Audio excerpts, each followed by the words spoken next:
Senatrice Meiji. Merci, Monsieur le Président. Thank you, Chair. I have a question for Dr. Campbell. Since right now, people are buying cannabis on the black market, and young people that experience psychosis and they go to the emergency ward,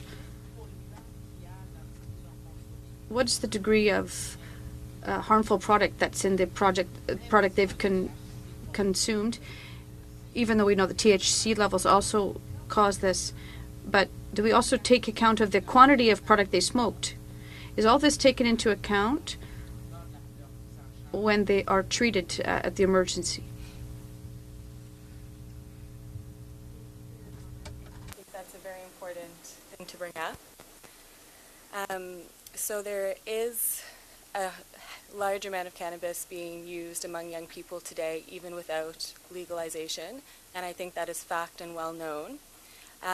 My fear is that with the pending legalization, the attitude and thoughts and perception towards the substance will change, and people will be more open to starting at a younger age without realizing the consequences.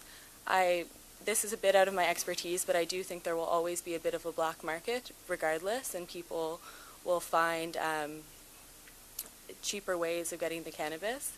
When people come into the emergency department, oftentimes we don't really look at the amount that we always document the amount they smoked, but it's really an individual basis. So every person is affected by different quantities of marijuana, and one person could have a higher tolerance than another, and that's very variable. There's often lots of other substances involved, as cannabis isn't the only one.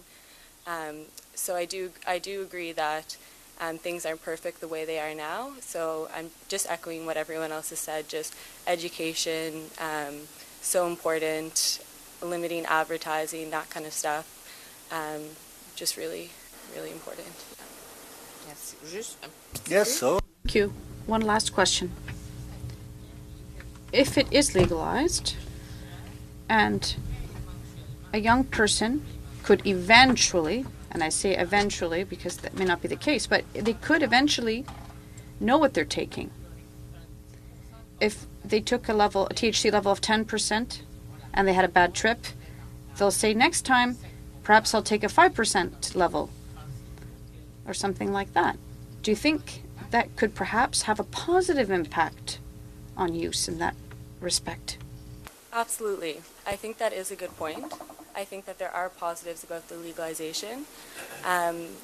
But I do stand kind of, just from what I know and what I've seen, there are some serious dangers with this medicine, with this substance used for recreation or medicinally. I don't think anyone under the age of 25 should be using it. I think that it can ruin lives permanently, never get it back.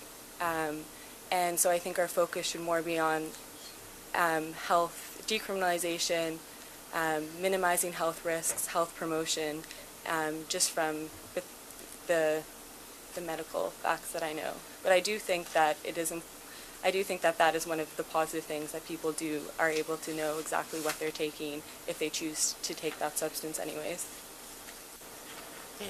Merci. Okay. That brings me